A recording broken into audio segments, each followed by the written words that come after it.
Un homme décide d'apprendre le piano à l'âge de 70 ans. Il va dans une école de musique. La professeure, une jeune femme tatouée de portée musicale sur les bras, lui dit « Asseyez-vous. Vous connaissez le solfège ?» L'homme « Je connais le sol, le fa et le si, mais je ne les ai jamais vus ensemble. » Elle lui donne une partition. C'est « Au clair de la lune ». L'homme pose ses doigts sur le clavier. Il joue do, ré, mi et s'arrête. La suite, la professeure. Vous lisez les notes. L'homme. Mais elles sont écrites en noir sur blanc. C'est du racisme musical. La professeure soupire. Elle lui montre une autre méthode. Jouer à l'oreille. Elle joue un accord. L'homme répète. Il fait un bruit de chaise qui grince. Parfait, dit-elle. C'est du jazz d'avant-garde. L'homme est ravi. Il s'entraîne chez lui pendant 6 mois. Il apprend un morceau. Les larmes de ma femme quand je lui ai dit que je prenais des cours.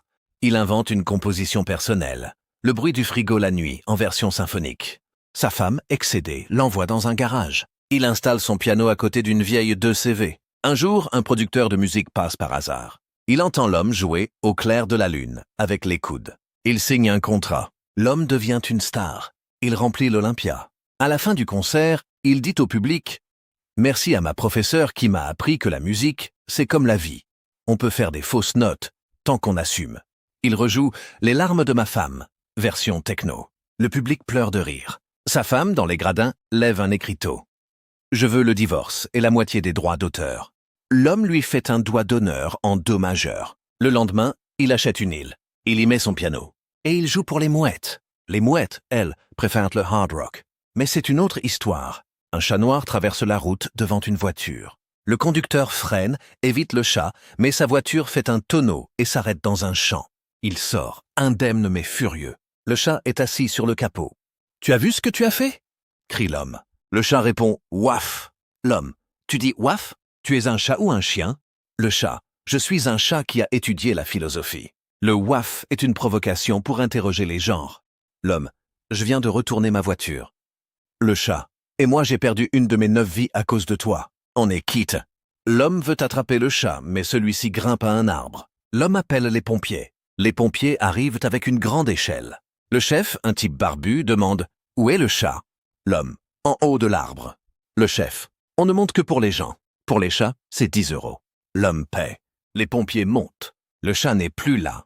Il est redescendu de l'autre côté. Il est en train de boire du lait dans une soucoupe posée sur le pare-brise cassé. Le conducteur. « Mais c'est mon lait. J'allais le boire pour le petit déjeuner. » Le chat. « Maintenant, c'est mon procès-verbal. » Les pompiers repartent. L'homme appelle un dépanneur. Le dépanneur, une femme en salopette, arrive. Elle examine la voiture. « C'est mort, » dit-elle. « Par contre, je peux vous vendre un vélo. » L'homme. « Je n'ai pas d'argent, j'ai tout donné au chat. » Le chat sort une liasse de billets dessous son collier. « Tiens, dit-il, je te rembourse. Je suis un chat riche. Mon maître est mort et m'a légué une fortune. » L'homme. « Ton maître ?» Le chat. « Oui, il s'est étouffé avec une arête de poisson. C'était un suicide assisté par moi. » L'homme prend l'argent, achète le vélo et rentre chez lui. Le chat le suit. Il s'installe sur son canapé. L'homme. « Tu ne vas pas rester là ?»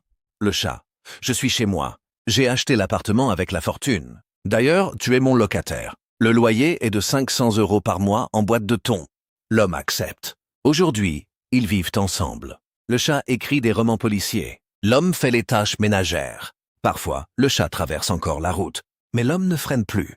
Il a changé d'assurance. Un agent immobilier montre un appartement à un couple. L'appartement est petit, sombre, avec une vue sur un mur. Le mari dit « C'est un peu cher pour un placard. » L'agent « Ce n'est pas un placard, c'est un espace de vie intime. Regardez la cuisine. Il y a un micro-ondes. » La femme « Il est dans la salle de bain. » L'agent « C'est pour gagner du temps. Vous vous lavez et vous réchauffez votre pizza. C'est ce qu'on appelle la synergie. » Le mari ouvre la fenêtre. Une bouffée d'air froid entre avec un bruit de circulation. Et l'isolation ? L'agent. L'isolation est philosophique. Vous entendez le bruit du monde pour vous rappeler que vous n'êtes pas seul.